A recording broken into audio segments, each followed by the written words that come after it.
I used to go out and talk to people about climate 10 years ago, and there'd be 3 or 4 people there. And this is hugely exciting to have so many people be interested in the subject and looking for things that we can all do as a community to respond to climate change. I bring you greetings from my bishop, Mark Andrus, from the Diocese of California, who is the person that installed me recently as a canon to the environment. And I believe that he did that because he really couldn't shut me up. What he has done by installing me as a canon, and I'm often referred to in the diocese as the loose canon, he has given me a green light to blast off about the subject that I care the most about, and that is the responsibility that people of faith have for protecting God's creation, for the future, for ourselves, for our children, and our grandchildren. And a loose cannon I am. I believe that science is more than a theory, and that most often science will prove fact over fiction. I am a seeker of the truth, and I intend to speak the truth. I work almost entirely on a religious response to global warming. So lately, there has been both good and bad news. You've heard some of both in the last day and a half. The bad news is that the global temperature of the planet is rising faster than the scientists predicted just a few years ago. And there are some who think that it is already too late to avoid catastrophic climate disruption. And the good news is that the religious community is getting involved and pushing society towards finding solutions. Hearing people of faith speaking about the seriousness of global warming is going to be the factor that tips us over the edge and leads us into finding the solutions. And I believe that we will solve this potentially catastrophic problem, and that every one of you in this room will help solve this problem. You will all be playing a role. Global warming is the most challenging condition of our time, and it's a moral issue that needs religious leaders speaking out on the subject, and it needs all people of faith recognizing that the climate issue is far more than an environmental one.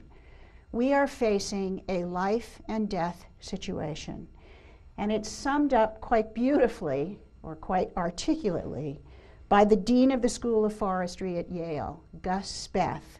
And here's what he says in one paragraph. Half the world's tropical temperate forests are now gone. The rate of deforestation in the tropics continues at about an acre a second. About half the wetlands and a third of our mangroves are gone.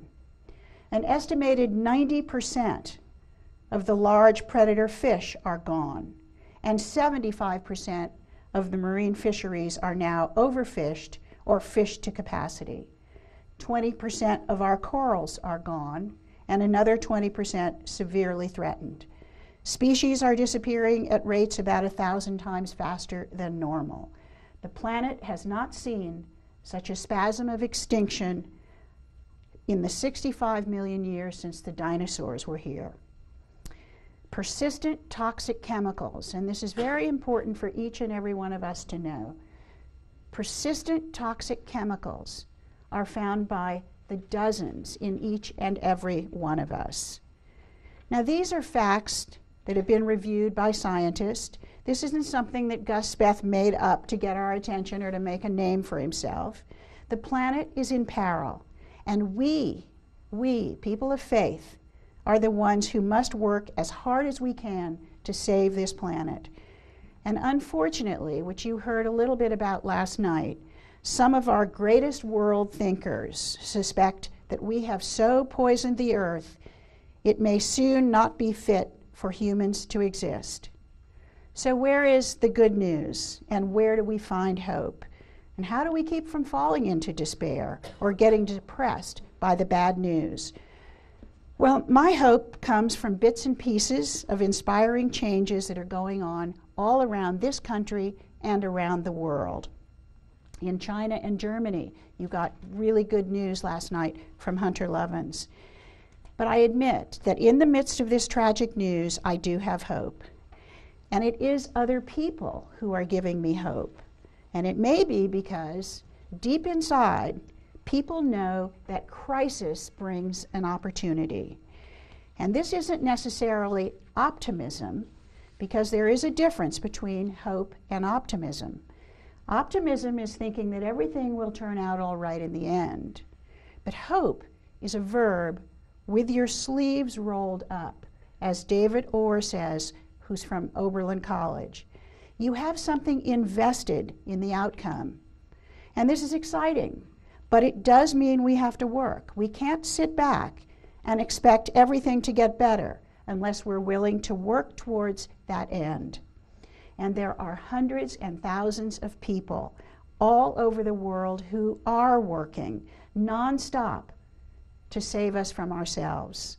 Nonprofits of every size, organizations that are working on the most challenging issues of our day, people that are working on climate change, poverty, deforestation, peace, water, hunger, conservation, and human rights. Now, just knowing that is inspiring. And there was another time in history that should be hugely inspiring to us. And that's when it was thought of as a ridiculous goal when 10 men went into a print shop in London in 1787, and they had decided that the slave trade was immoral. And in one man's lifetime, those 10 men changed the whole culture of slave trade. They wanted to end the slave trade in England, and you can read this story if you were to read Bury the Chains. It's a book by Adam Hochschild, and he tells the story of how this small group of men can change an entire culture and a society's way of thinking about things. And that's what we have in our lap now. And they didn't have the internet. They didn't have telephones and television. We have the ability now to make the change if we really want to do it. And I know that all of you here know that we have a problem with climate. You can't have been sitting here for the last day and a half and not know that the climate is a problem and that we are engaged in the solutions. The most recent studies from the 1,500 scientists with the IPCC report, IPCC, Intergovernmental Panel on Climate Change, said that global CO2 emissions are increasing faster than previously anticipated. Summertime Arctic ice is disappearing more quickly than projected, and the Arctic will be ice-free in the summer much sooner than was earlier believed. Sea rise has increased dramatically, and the evidence that is linking climate change and tropical storm intensity continues to accumulate. In our organization, we think that climate change is the most challenging moral issue of our time, because how we respond today will define the future for generations to come. Before I say more about that, let me give you some history. For the last 10 years, I have worked almost exclusively on climate change. The Regeneration Project launched this program called Interfaith Power and Light, which is a religious response to global warming. We have 29 state programs and one in Washington, D.C.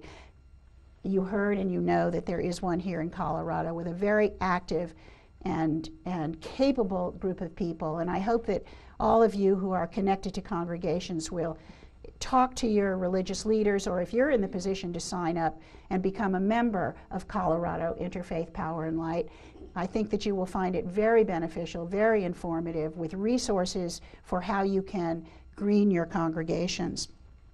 And those of us working on this campaign realize that religion has an important role to play in finding solutions to this life-threatening problem. And additionally, the religious voice often brings moral authority, and it leads the way on social changes. And we have to lead now. Our faith communities must lead now.